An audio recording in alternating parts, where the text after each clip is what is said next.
Welcome to little story bundle.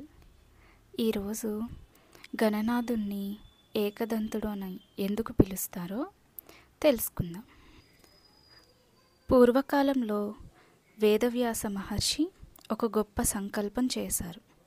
అది ఏమిటంటే భారతదేశంలో జరిగిన మహాయుద్ధాన్ని, కురుక్షేత్ర సంగ్రామాన్ని అక్షరాలుగా రాసి భవిష్య తరాలకు బహుమతిగా ఇవ్వాలని అనుకున్నారు.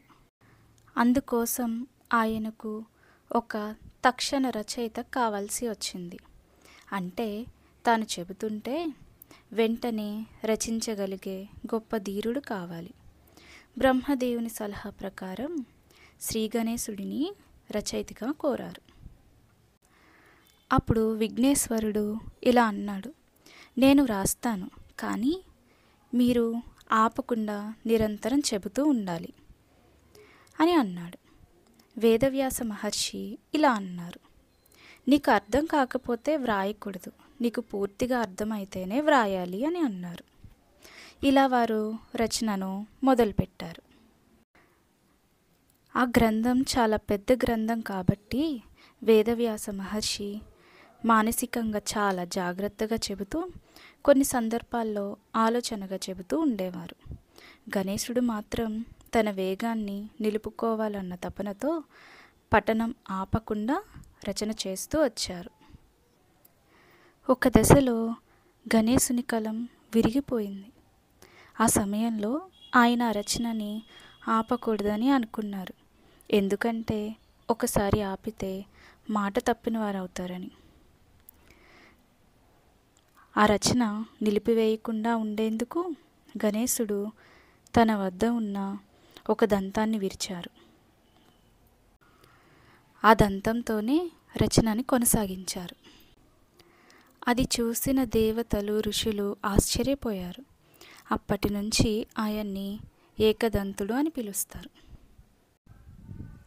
ఇప్పుడు బ్రహ్మాండ పురాణంలో ఉన్న కథను విందాం. ఒకసారి పరశురాముడు శివయ్య దర్శనం కోసం కైలాసానికి వెళ్ళారు.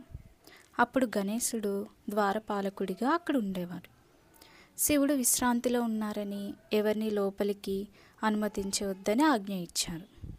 పరశురాముడు గణేశుని వద్దకు వచ్చి ఇలా అన్నారు, నన్ను లోపలికి వెళ్ళనివ్వు, నేను శివభక్తుడిని అని అన్నారు. గణేశుడు, క్షమించండి స్వామి, నాకు శివుని ఆజ్ఞ, మీరు వేచి ఉండాలి అని అన్నాడు.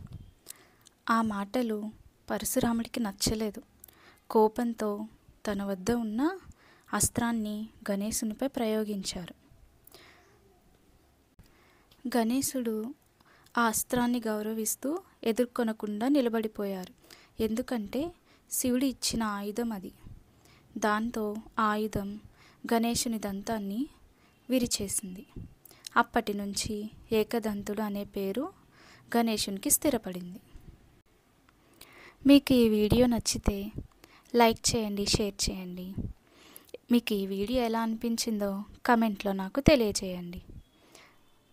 Subscribe to little story bundle.